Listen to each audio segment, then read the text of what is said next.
Uma excelente noite a todas e a todos. Normalmente, as pessoas que têm escutado, tido paciência para ouvir algumas reflexões que eu proponho, sabem que eu não tenho nenhum compromisso com a suavidade de procurar dizer tudo aquilo que nós estamos sempre nos escondendo. De que nós nos escondemos? Nós nos escondemos sempre da realidade. Isso tem acontecendo demais. Vem acontecendo, aliás. Medo de encarar a realidade. Nos escondemos atrás de uma série de orientações que nós recebemos ao longo do tempo, principalmente nas apelações religiosas que nós abraçamos, não importa qual. Isso tem nos levado a não conseguir dar um passo adiante. Estamos sempre no recuo, esperando que mãos venham nos buscar para fazer com que a gente caminhe em direção a alguma coisa que a gente às vezes não sabe nem o que está querendo, precisando, desejando. Infelizmente, é isso que está acontecendo. Exatamente agora, eu não vou tratar desse assunto de forma diferente. Se tiverem paciência de ouvir, se acharem que deve ouvir, se não, não importa. O meu compromisso é com a minha consciência. Eu escutei em algum momento que eu me baseio sempre nessa orientação que me foi passada por alguém que é estimado por muitos. Eu não vou precisar aqui nem citar o nome dele. Mas ele me disse uma vez: palavras doces, elas só adormecem, mas não despertam. É a pura verdade. Nós sempre estamos querendo ouvir palavras doces. Para quê? Para não nos despertar. Então, as palavras fortes, as orientações mais diretas que nós recebemos, nós deixamos de lado. Essas não nos interessam. Não nos interessam.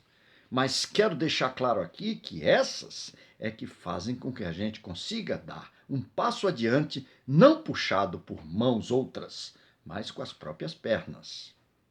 Esse é o momento de dar sentido a tudo aquilo que nós já vivenciamos ao longo de toda essa oportunidade evolutiva que estamos tendo.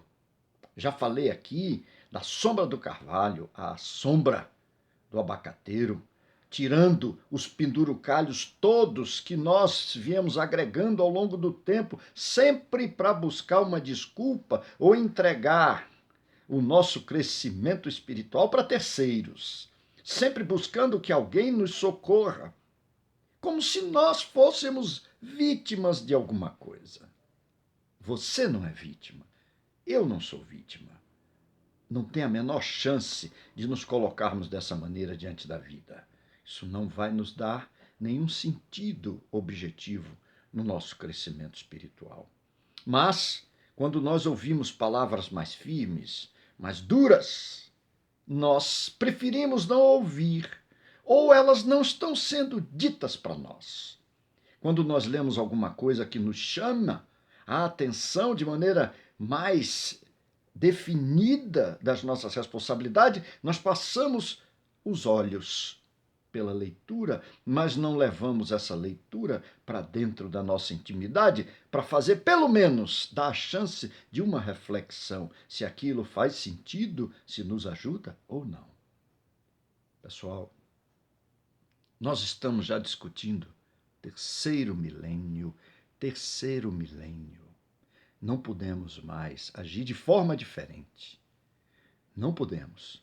Sob pena de um arrependimento muito grande, em breve, bater a nossa intimidade, porque não estamos nos alertando sobre tudo o que precisa ser transformado por nós ao longo dessa oportunidade que a vida está nos dando de maneira muito direta e clara. Não esperem outra coisa diferente. Espere de você o diferente. Essa é a realidade. Esse é o sentido que a vida nos chama agora, porque já somos maduros, já dissemos em algum momento que agora nós estamos emancipados, e emancipação é cuidar de si, é cuidar da própria vida, é cuidar do próprio crescimento. Não está acontecendo isso, infelizmente. As pessoas estão esperando um retorno qualquer de alguma coisa que não sabem nem o quê. Mas eu posso dizer o quê? Acomodação. O mesmo. A falta de vontade. Nós nos expressamos com coisas muito bonitas, simbólicas, muito simbólicas, mas me desculpem, com muita pouca prática, muita pouca ação, trabalho quase nenhum. E aí começam a chegar os medos, as depressões, a solidão, a angústia. E aí vou resolver minha vida como? Saindo dela. Para onde? Para um jardim com flores que você imagina ou que cultuou na sua mente, sendo que o jardim com flores, ele só acontece com muito trabalho de transformação. Arar a terra, plantar, esperar e regar com o suor do nosso trabalho. Com as lágrimas que já derramamos tanto, elas não podem ter sido inúteis. Elas saíram dos nossos olhos para nos adubar, para nos dar força para que a gente possa se transformar efetivamente. Eu, às vezes, tento me policiar e até digo para mim, para que você vai falar? Não precisa falar, porque não vão aceitar, não vão escutar. E o que eu estou dizendo para vocês, com toda sinceridade, eu tenho dito para mim o tempo inteiro. Tem me servido muito.